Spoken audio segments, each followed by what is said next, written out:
Okay, so start करते हैं अपना ईडीए का।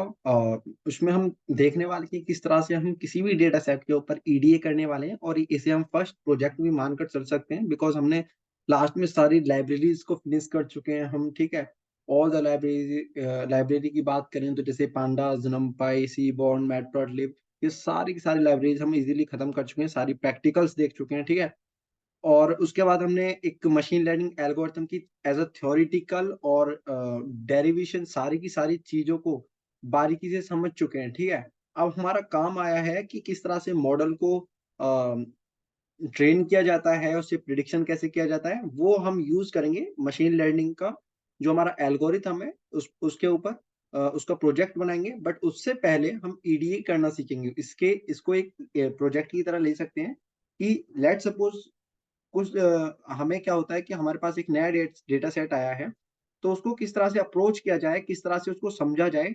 ठीक है, किस तरह से हमें आगे बढ़ना चाहिए किसी भी डेटा सेट को लेकर, तो वहां से स्टार्टिंग पॉइंट से लेकर एंडिंग पॉइंट तक हमें किस तरह से काम करना है, वो सारी चीजें हम सीखने वाले हैं इस ईडीए वाले में। तो इसे हम as a project, first project मानकर चलेंगे अपना। ठीक है, तो इसमें क्या करने वाले हैं हम, स्टूडेंट परफॉर्मेंस इंडिकेटर, जैसा कि नाम से पता चल रहा है कि हम स्टूडेंट की परफॉर्मेंस को हम देखने वाले हैं कि किस तरह से स्टूडेंट परफॉर्म कर रहा है। हमारे पास एट द एंड क्या होने वाला है, इस तरह का हमारे पास एक डेटा सेट होने वाला है। ये हमारा डेटा सेट है और ये काफी बड़ा डेटा सेट है। ठीक है, बहुत सारे रिकॉर्ड्स हैं इसमें, तो ये इस तरह का डेटा है। अब हमें बिल्कुल समझ नहीं आ रहा कि ये किस तरह का डेटा होने वाला है। ठीक है, क्या क्या इसमें फीचर्स हैं, क्या नहीं है, बट कोई प्रॉब्लम नहीं है। हम एक एक चीज अच्छे से समझेंगे, हम किस तरह से ईडीए कर सकते हैं, इस डेटा के बारे में कैसे जान सकते हैं, वो सारी चीजें हम करने वाले हैं।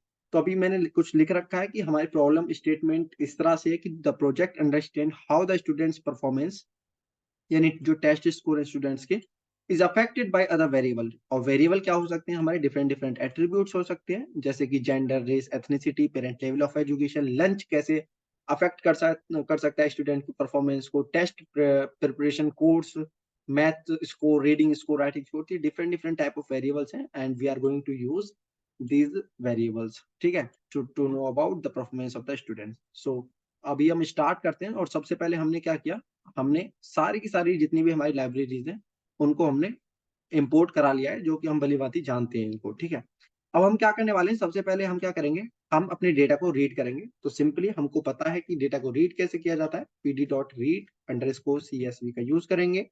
और इसके अंदर हम क्या करेंगे, जो हमारे डेटा का नाम है बस उसको रख लेंगे, बिकॉज डेटा, जो हमारा डेटा है वो ऑलरेडी हमारे पास लोकल में है, तो उसको मैंने यहाँ पे रख लिया है। अगर हम देखें जुपिटर में, तो यहाँ पर मेरा डेटा मैंने पहले ही अपलोड कर चुका हूँ, student excel file dot C S V. ये एक मेरी CSV फाइल है जो इस तरह की है। ठीक है, ठीक है, अब बिना टाइम वेस्ट किए अपना आगे चलते हैं, और यहाँ पर मैंने इस डेटा को एक्सेस कर लिया है, और मैं क्या करने वाला हूँ, इसे डीएफ में सबसे पहले स्टोर कर लेता हूँ, और डीएफ डॉट हेड देखता हूँ उसका। तो जैसे ही मैं डीएफ डॉट हेड देखता हूँ, तो मेरे पास ये डेटा आ जाएगा। ठीक है, ठीक है, यहाँ तक मुझे समझ में आ रहा है। उसके बाद थोड़ा सा और आगे चलते हैं, और हम देखेंगे कि ईडीए किस तरह से स्टार्ट किया जाता है, किस तरह से अप्रोच किया जाता है चीजों को। ठीक है, जो हमने ऑपरेशन अभी तक पढ़े हैं। तो सबसे पहले अगर मैं बताऊं, तो सबसे पहले स्टेप्स जो हमें फॉलो करने होते हैं ड्यूरिंग ईडीए, तो हमें क्या करने होते हैं, तो सबसे पहले हम स्टेप्स देख लेते हैं क्या क्या है। ठीक है, और उसके बाद हम थोड़ा आगे चलते हैं। ठीक है, तो ये हो गया हमारा फर्स्ट। तो सबसे पहले हम क्या कर सकते हैं, हम चेक करेंगे सबसे पहले मिसिंग वैल्यूज को। देखो, एक लाइफ साइकिल, एक किसी भी चीज की एक पर्टिकुलर लाइफ साइकिल होती है, अगर उसको उसी एल्गोरिथम के अकॉर्डिंग किया जाए तो ज्यादा आसान होता है। ठीक है, तो मैं इसमें कुछ स्टेप्स देता हूँ, जिसमें कोई भी अगर डेटा सेट आता है किसी भी तरह का, तो उसमें स्टार्टिंग कुछ इसी तरह से करते हैं, तो थोड़ा इजी होता है, और हम थोड़े फेमिलियर हो जाते हैं with that kind of data set. ठीक है, सो देन उसके बाद हम क्या कर सकते हैं, हम उसमें डुप्लीकेट्स देख सकते हैं। ठीक है, एंड देन उसके बाद और क्या कर सकते हैं, उसके बाद हम डेटा टाइप चेक कर सकते हैं, उसके चेक डेटा टाइप्स। ठीक है, और क्या कर सकते हैं हम ईडीए में, और हम क्या कर सकते हैं, और हम number of unique values check कर सकते हैं, check number of unique values.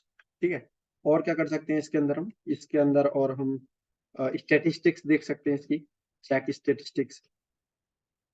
ठीक है, और क्या कर सकते हैं हम इसके अंदर, और हम क्या कर सकते हैं इसमें डिफरेंट डिफरेंट जो भी कैटेगरिकल डेटा है, या फिर न्यूमेरिकल डेटा है उसको देख सकते हैं कि कितने कैटेगरिकल कॉलम्स हैं, ठीक है, डिफरेंट डिफरेंट टाइप के कॉलम्स हैं, उनको भी देख सकते हैं। तो हम ये बेसिक स्टेप तो हमें ये करने ही करने होते हैं, ठीक है, जो कि हमने ऑलरेडी हम इनके बारे में पढ़ चुके हैं इनसाइड द फ्यूचर इंजीनियरिंग, ठीक है। तो ये एरर इसलिए आई है क्योंकि मैंने इसे मार्क डाउन नहीं किया है, तो मैं इसको मार्क डाउन कर लेता हूँ और इसे एग्जीक्यूट कर देता हूँ, ठीक है। तो ये मेरे पास सारे स्टेप्स हो गए। अब एक एक करके स्टेप्स को करते चलेंगे। तो सबसे पहले स्टेप में करने वाला हूँ चेक मिसिंग वैल्यूज, ठीक है। तो मिसिंग वैल्यूज को चेक करने के लिए ऑलरेडी हम पढ़ चुके हैं, df.isnal का यूज कर सकते हैं। तो हमारे पास ये सारी वैल्यूज निकल आएंगी ट्रू फॉल्स के फॉर्म में। तो ट्रू और फॉल्स इस तरह से आएंगी, लेकिन हमें ट्रू यहाँ पर तो दिख नहीं रहा है, हो सकता है कि हमारे डेटा सेट में ट्रू हो। तो इसलिए क्या करते हैं, हम डायरेक्ट देख लेते हैं कि कितने नंबर्स ऑफ ट्रू एंड कितने नंबर ऑफ फॉल्स हैं, यानी कितने नंबर ऑफ मिसिंग वैल्यूज हैं हमारी। तो इसके लिए हम क्या करते हैं, डॉट सम का यूज करते हैं और एंटर करते हैं। तो अब हम देख सकते हैं कि हमारे एक भी कॉलम में एक भी मिसिंग वैल्यूज नहीं है। तो ये हमारे लिए बेनिफिशियल हो गया कि इस डेटा सेट में कोई भी मिसिंग वैल्यूज नहीं है, ठीक है। तो अगर मिसिंग वैल्यूज होती हैं तो हम उनको, या तो हम उन्हें फिल कर सकते थे विद द हेल्प ऑफ, जो कि हमने फीचर इंजीनियरिंग में ऑलरेडी पढ़ चुके हैं कि किस तरह से मिसिंग वैल्यूज को फिल किया जाता है मीन मीडियन मोड का यूज करके एज अ हिंट। एंड नहीं तो हम, अगर हमारे प्रिडिक्शन में कुछ ज्यादा इफेक्ट नहीं कर रहा है तो हम क्या कर सकते थे, उनको रिमूव भी कर सकते थे। तो ये हमें समझ में आ रहा है, ठीक है। उसके बाद हम क्या कर सकते हैं, हमारा सेकंड था वो था चेक डुप्लीकेट्स। तो हम डुप्लीकेट्स भी चेक कर सकते हैं, कहीं हमारा डेटा डेटा में सेम टाइप का डेटा ही तो नहीं है, कभी सारा की सारा सेम टाइप का डेटा हो और हम बार बार चेक कर रहे हैं उन चीजों को, ठीक है, कुछ और निकल ही नहीं पा रहा है उस डेटा से। तो उसको भी चेक कर लेते हैं। तो उसको चेक करने के लिए हमारे पास होता है डुप्लीकेटेड, ठीक है। और इस फंक्शन को जैसे ही कॉल करते हैं तो यहाँ पे ट्रू फॉल्स करके आ जाती है वैल्यू। बट हमें क्या चाहिए, हमें तो न्यूमेरिकली देखना है कि कितनी वैल्यूज डुप्लीकेट है। हम देख सकते हैं कि हमें 0 वैल्यू डुप्लीकेट। तो ये तो और भी आसान हो गया कि हमारे पास कोई डुप्लीकेट वैल्यू नहीं है। अगर डुप्लीकेट वैल्यू होती तो उन डुप्लीकेट वैल्यू को रिप्लेस कर सकते थे।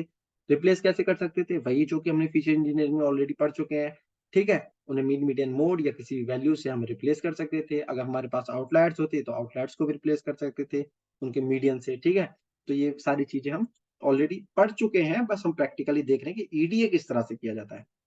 अब ये वाला काम तो मैंने कर लिया, बट एक और चीज हमें ध्यान रखनी है कि जो भी चीज हम, जितने भी ऑपरेशन परफॉर्म करते जा रहे हैं और जो भी चीज हम ऑब्जर्व करते जा रहे हैं कि यहाँ पर मिसिंग वैल्यूज भी नहीं है, यहाँ पर डुप्लीकेट्स वैल्यूज भी नहीं है, तो यहाँ पर हमें क्या करना है, जो भी ऑपरेशन हम परफॉर्म करते जा रहे हैं सबका हमें क्या करना है, ऑब्जर्वेशन देखना है। ऑब्जर्वेशन हमें लिखते हुए चलना है कि एट द एंड जब हम सारा एक्सप्लोर ईडीए कर लें उसके बाद मुझे ये प्रॉब्लम नहीं आनी चाहिए। मुझे ये पता होना चाहिए कि हाँ, मेरे डेटा सेट में कोई भी नो मिसिंग वैल्यूज है, ना तो कोई मिसिंग वैल्यू है, ठीक है, और ना ही मेरे पास कोई डुप्लीकेट वैल्यू है। इस तरह से डुप्लीकेट्स, सो मैं यहाँ पे कर दूंगा नो डुप्लीकेट्स, ठीक है। इस तरह से सारे ऑब्जर्वेशन हमें देखते हुए चलना है, ठीक है। अब आगे चलते हैं। अब उसके बाद हम क्या करेंगे, हम चेक करेंगे जो हमारा थर्ड था। थर्ड क्या था, उसके बाद था थर्ड हमारा डेटा टाइप। तो हम अपने डेटा टाइप को भी चेक कर सकते हैं। डेटा टाइप को कैसे चेक करेंगे, डेटा टाइप्स, ठीक है। उसको चेक करने की क्या क्या होता है, df.n यूनिक फंक्शन होता है। अब इसको देख सकते हैं। जेंडर के अंदर दो हमारी डिफरेंट कैटेगरीज होंगी, यूनिक कैटेगरीज होंगी, जो कि हमारी मेल और फीमेल हो सकती है। रेस एथनिसिटी के अंदर 5 है। पेरेंटल लेवल ऑफ एजुकेशन के अंदर 6 हैं, लंच के अंदर 2 हैं। अब हम देखें डेटा सेट को, क्या ये सही कह रहे हैं। तो अगर हम देखें लंच के अंदर तो हमारे पास 2 वैल्यू आ रही है फ्री रिड्यूस करके, एक तो, और एक है स्टैंडर्ड, यानी कि 2 वैल्यू, बिल्कुल सही बात है। रेस एथनिसिटी के अंदर 5 वैल्यूज हमारी यूनिक आ रही थी, group B, group C, group A, और भी डिफरेंट डिफरेंट वैल्यूज हो सकती हैं, ठीक है, देख लेते हैं जो कि बताया। जेंडर के अंदर मेल एंड फीमेल है, मेल है फीमेल है, तो ये 2 categories different different unique categories हैं, तो ये हमारी आ रही है, यानी कि हम देख पा रहे हैं कि डिफरेंट डिफरेंट डेटा टाइप्स क्या है, ठीक है। यूनिक वैल्यूज कितनी है, ठीक है। सॉरी, यहाँ पर हम देख सकते हैं एंड यूनिक वैल्यूज, ये मैंने डेटा टाइप्स लिख दिया, तो कितनी हमारी यूनिक वैल्यूज है, यूनिक वैल्यूज, ठीक है। यहाँ तक हमें समझ में आ गया है, ठीक है। उसके बाद हम क्या कर सकते हैं, ये यूनिक वैल्यूज हमने देख लिया, डेटा टाइप्स को देख लेते हैं। डेटा टाइप्स नहीं देखा, तो यहाँ पर लिख लेते हैं हम चेक डेटा टाइप्स। अब डेटा टाइप को चेक करने के लिए कुछ नहीं पकड़ना है, हमें बस केवल इंफॉर्मेशन जाननी है। तो वही मेरा सारे डेटा टाइप्स पता पड़ जाएंगे कि ये जो 3 कॉलम है, maths score, reading score, writing score, ये मेरे इंटीजर टाइप है, एंड और जितने भी मेरे सारे की सारे gender, race, ethnicity, parental level of education, lunch, test preparation course, ठीक है, ये सारे के सारे मेरे ऑब्जेक्ट यानी कि स्ट्रिंग टाइप है। तो यहाँ से मुझे डेटा टाइप का पता चल गया है। अब हो सकता है आपको ज्यादा तेज लगे कि मैं जल्दी जल्दी बता रहा हूँ, बट एक्चुअली में यहाँ पर कुछ है नहीं, बस हमारे जो नॉर्मल से हमारे जो फंक्शंस थे जो हमने ऑलरेडी कर चुके हैं, बस उनको मैं देख रहा हूँ, और यही मेरा ईडीए स्टार्ट करने का तरीका हो गया। ठीक है, ये एक मेरी साइकिल हो गया, एल्गोरिथम हो गया, ये मेरे इंस्ट्रक्शन कह सकते हैं कि ये स्टेटमेंट्स वाइज हो गया, कि एक एक करके मैं चीजों को देखता जा रहा हूँ और मैं फेमिलियर होता जा रहा हूँ। मेरे डेटा सेट में कोई मिसिंग वैल्यू नहीं है, मेरे डुप्लीकेट्स नहीं है, मेरे पास इतने डिफरेंट डिफरेंट कैटेगरीज हैं, इतने डिफरेंट डिफरेंट वैल्यूज हैं, ये इन्फॉर्मेशन है, इस टाइप के डेटा वैल्यूज हैं, ठीक है, इस तरह का डेटा टाइप है। तो ऐसे ऐसे फेमिलियर हो जाते हैं बस थोड़े से। ठीक है, अब थोड़ा और आगे चलते हैं। अब नेक्स्ट जो था मेरा टॉपिक इन द सेंस कि मेरा जो नेक्स्ट स्टेप था वो था मेरा स्टैटिक्स को चेक करना, और मेरे कैटेगरिकल कॉलम की कितने कैटेगरिकल कॉलम है या कॉलम्स को चेक करना। ठीक है, अब यहाँ पर क्या करते हैं, यहाँ पर हम चेक कर लेते हैं स्टैटिस्टिक्स क्या है। ठीक है, तो स्टैटिस्टिक्स को चेक करने के लिए हमें पता है, हम डेस्क्राइब का यूज करते हैं, डेस्क्राइब फंक्शन, और ये हमें स्टैटिस्टिक्स दे देता है। अब यहाँ से हम क्या पता कर सकते हैं, अब हमें पता है स्टैटिस्टिक्स उसी का निकलता है जो न्यूमेरिकल वैल्यूज होती हैं। अब न्यूमेरिकल में तो हमारे तीन ही है, integer type, math score, reading score, writing score. ठीक है।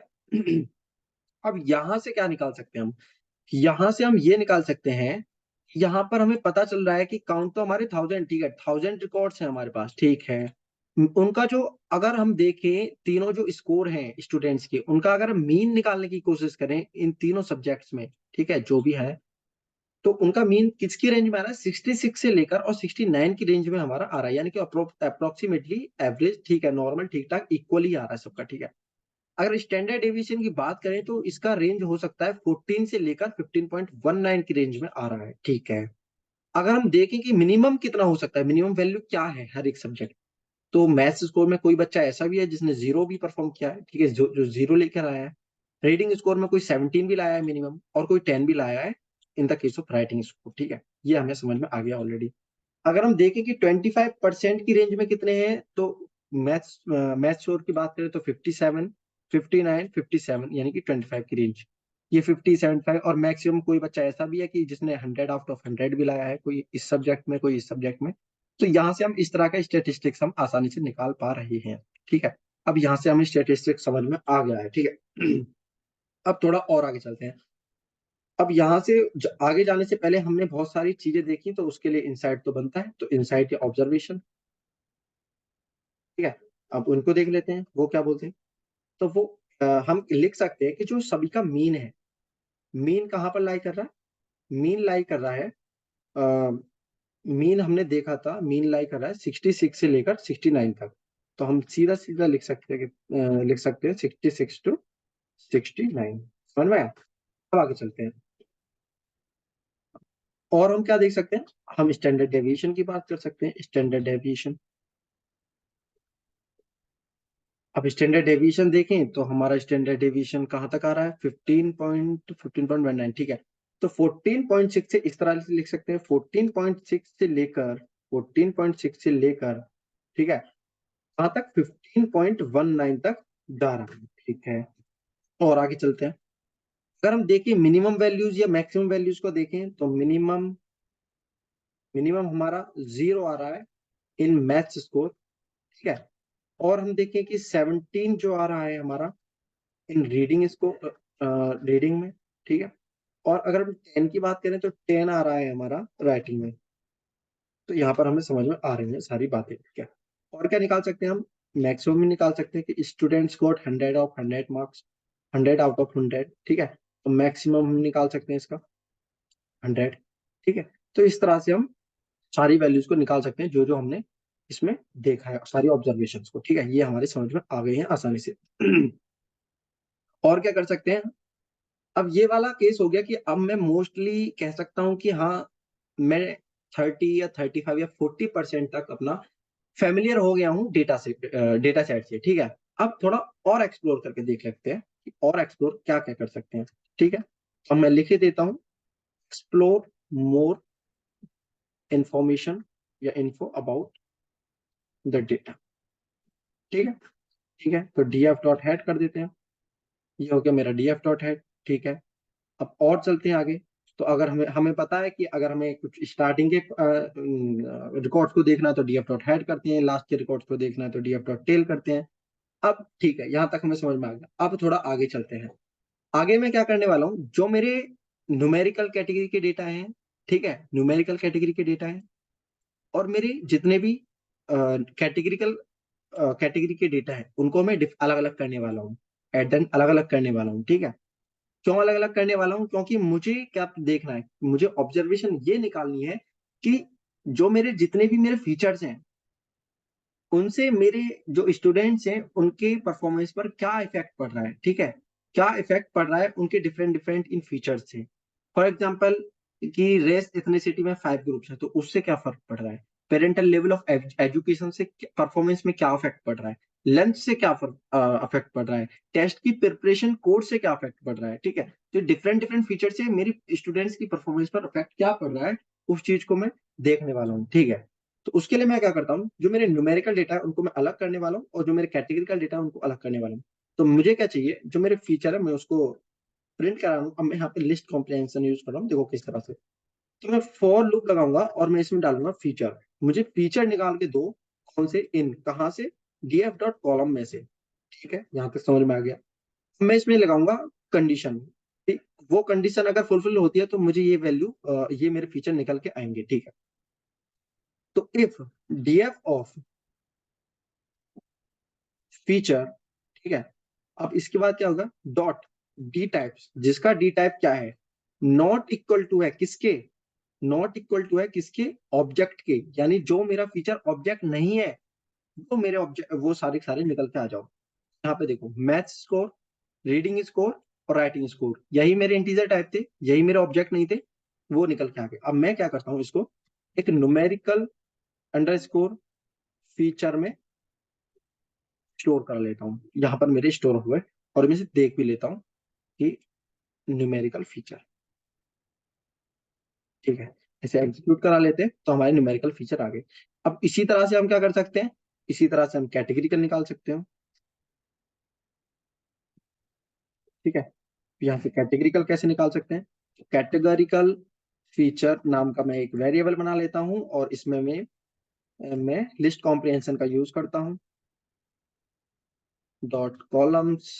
ठीक है, dot columns if df of feature, वही same to same same code आएगा, df ऑफ फीचर डॉट जिसका डी टाइप, जिसका डी टाइप क्या हो, जिसका डी टाइप हो ऑब्जेक्ट, वो मेरे पास आ जाओ।